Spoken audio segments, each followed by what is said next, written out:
Good afternoon, Colin here with Techout, and today we're going to be talking about eSIM and why I hate it. So the iPhone 14 line, all the way 14, 14 Pro, everything, does not have a physical SIM card slot. And if you're unfamiliar with the SIM card, it is the subscriber identification module right here. It is the little chip that you put into your phone, and it's basically what connects your phone to your carrier account. So it's basically what tells your phone and your carrier who's who.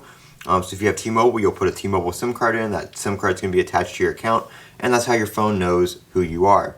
The iPhone 14 is only going to have eSIM, and that is an electronic SIM. So instead of the physical card, you go here to cellular, and you're going to set up a cellular, basically set up cellular right here, and it's going to give you an option to transfer from a nearby iPhone, or use a QR code you get from your carrier, or you can also enter the details manually right here if the QR code won't scan or you don't have a QR code. But the reason why eSIM is a pain, at least on T-Mobile, for me, I went to switch to eSIM the other day just to prepare for the iPhone 14 because my Z Fold 4 and my iPhone both have eSIM capability, and then of course on the iPhone 14 you're only going to be able to use eSIM, so I figured I'd just get eSIM set up early. Now the normal way you switch phones on a carrier with a regular SIM card is I can just take the SIM card out of my Z Fold and put it in my iPhone, and it will automatically just switch. I don't have to go online and do anything. I don't have to call T-Mobile. I don't have to talk to T-Mobile. I just switch it, and it instantly, my service is automatically on my iPhone. Now if you're just a regular everyday user, this isn't going to be a problem for you because you're not going to be switching phones every couple weeks, every month, every, whatever. You're just going to be on a phone for a few years probably. But the reason it's a pain for me and people who review phones and switch phones, regularly, because I went to do that on T-Mobile, and they require a verification code that is texted to you. Well, that's fine, except for when your phone gets stuck transferring the eSIM and you need to restart the process. Well, when you don't have a phone with an active SIM, you can't get the text verification code, and it really becomes a pain in the butt. So the other night I was trying to switch, I got to successfully switch to eSIM on my Z Fold 4, and I just wanted to try out the process of switching it to my iPhone and then go back to my Z Fold 4.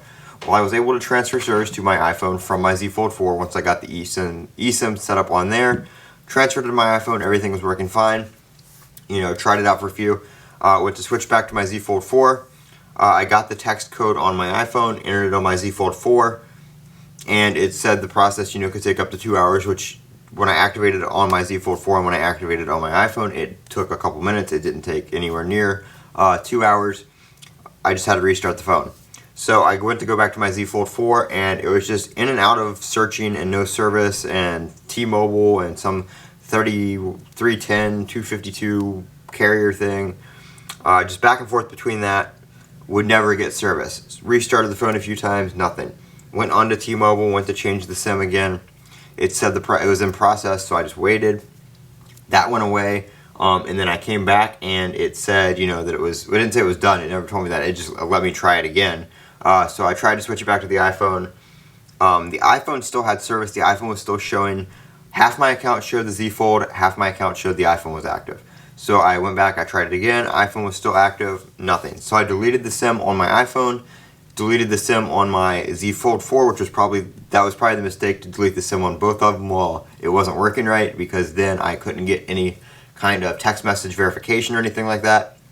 So I had to chat T-Mobile, and they're like, okay, well, if you can't get any text verification codes, you have to go to the store. We can't do anything online.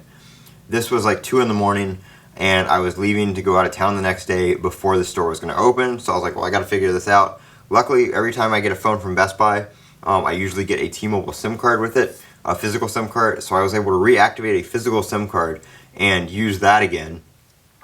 The thing is, if you have a phone with a SIM card and a phone with an eSIM, once you activate an eSIM, that SIM card becomes deactivated, and you cannot reactivate a deactivated physical SIM card. So if you have phones with a SIM card, phones without a SIM card that don't support eSIM, or phones with a SIM card that don't support eSIM, going back and forth, you're going to have to get new SIM cards every time. So just keep that in mind if you're somebody who tries out a lot of phones and is switching back and forth between them. Once you go to eSIM, you have to get a brand new SIM card to be able to reactivate a physical SIM card. So just a painful process overall. hopefully some of this text message verification stuff, once the iPhone 14 is out and it's eSIM only, hopefully some of that stuff will be worked out and it will be a little bit easier to swap devices, a little less time consuming, and there will be a way to verify your account and stuff like that without needing a phone. Because say your phone breaks and you need to activate eSIM on another device. Well, if you can't get the text message verification on your phone that has eSIM because it's not working, you're going to have to go to the store because there's not going to be a way to switch. Even to log into my T-Mobile account to get the QR code, it sends a text message verification. You can't do email, you can't do anything, just text message. So if your phone's broken, you can't get that verification message. So hopefully they work that kind of stuff out and everything. But that is my, just first overall experience with eSIM, and it was a pain in the butt. If you guys have any questions or anything, let me know down in the comments section below. I'm Colin with Techout. Don't forget to comment, rate, and subscribe. And as always, have a great day.